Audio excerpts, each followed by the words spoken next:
This is my, so to speak, 2 cents from a distance. About Floyd need 2 cents. Floyd, you need 2 cents? He needs more than 2 cents. But I believe that the Rockets just attempted to buy James Harden's happiness, so to speak. And loyalty. It ultimately will not work.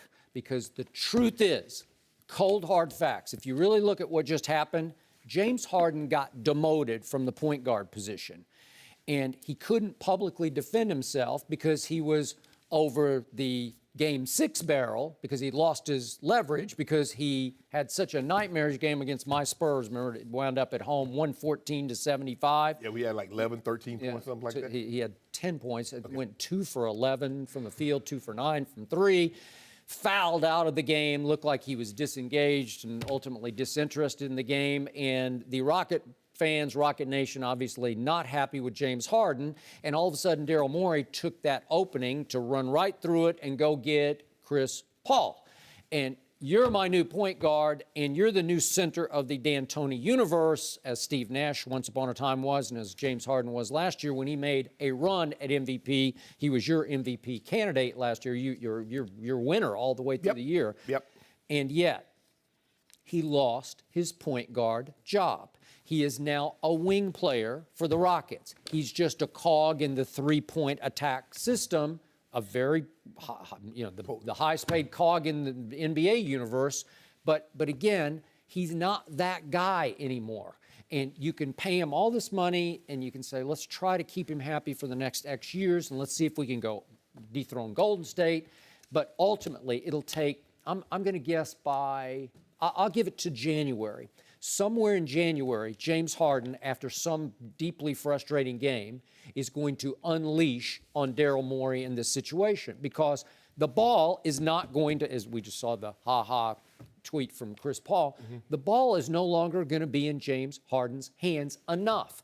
And after you have a whole year of getting spoiled in that system, which was perfect for James Harden because all he did was lead the NBA in assists last year. And if you look at the total, he averaged 11.2 a game, but he had 907 for the year to Chris Paul's 563. So he had, almost 400. Wow. Well, he can just make a case.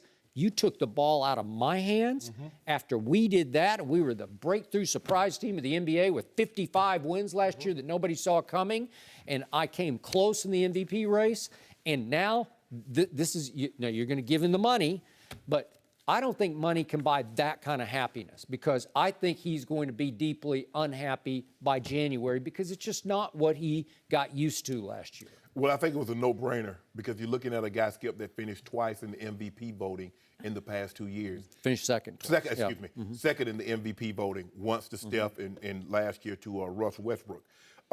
He finished 1 point behind Tiny Archibald the Kings. He had 30 points, led the league in assists. 1 point behind, scored and assists, the most points in NBA history. Skip, I think what they are trying to do, and James Harden mentioned it, he says the owner, Les Alexander, has shown a commitment to trying to win. Skip, they went out and got Dwight Howard. It didn't work, but they tried it. Now they've gone out and gotten CP3. James Harden can say, I was with an organization before I got here.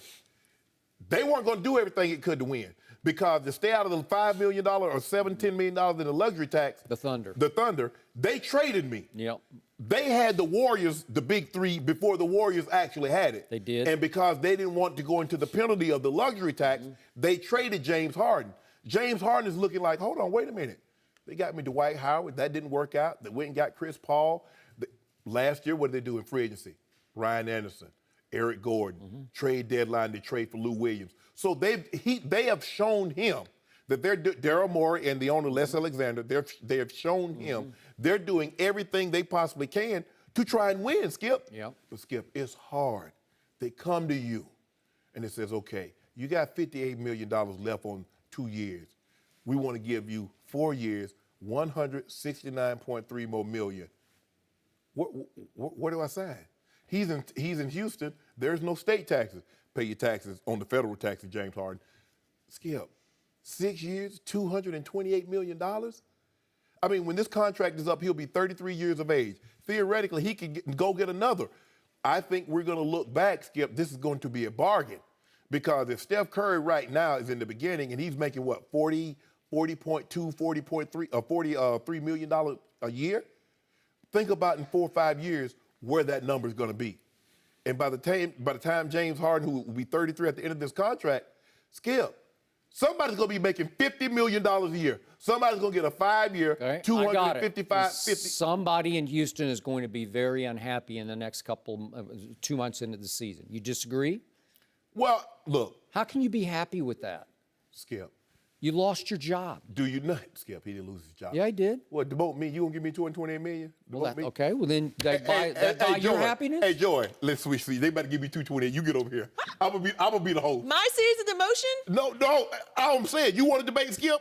If somebody gonna give, I want the camera. Switch. Let's switch. Yeah, exactly. So you keep surprising me. Now, you told me you'd give up just for straight cash, homie. You'd give up your 3 rings and your Hall of Fame bust if I paid you enough money? Skip, we're not You talking. said that. That's what you said. I might be in trouble with the IRS, so I might have to hawk those things off. maybe. Skip, I don't look at it as a demotion. I think James Harden is a true number 2, and he was just masquerading. Now, he did a very good job. Well, that's pretty good masquerading if you lead it and lead the league. Skip, he had that volume. But let me ask you a question, and we think he kind of wore down at the end. So maybe if Chris Paul is a ball-dominant player also, they're both very highly top 5 in pick and roll.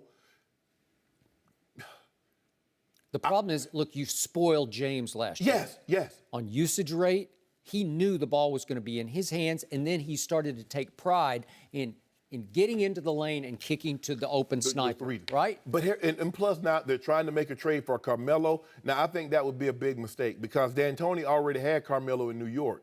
Skip, it's like when 2 people are married, they get divorced, and then they get remarried.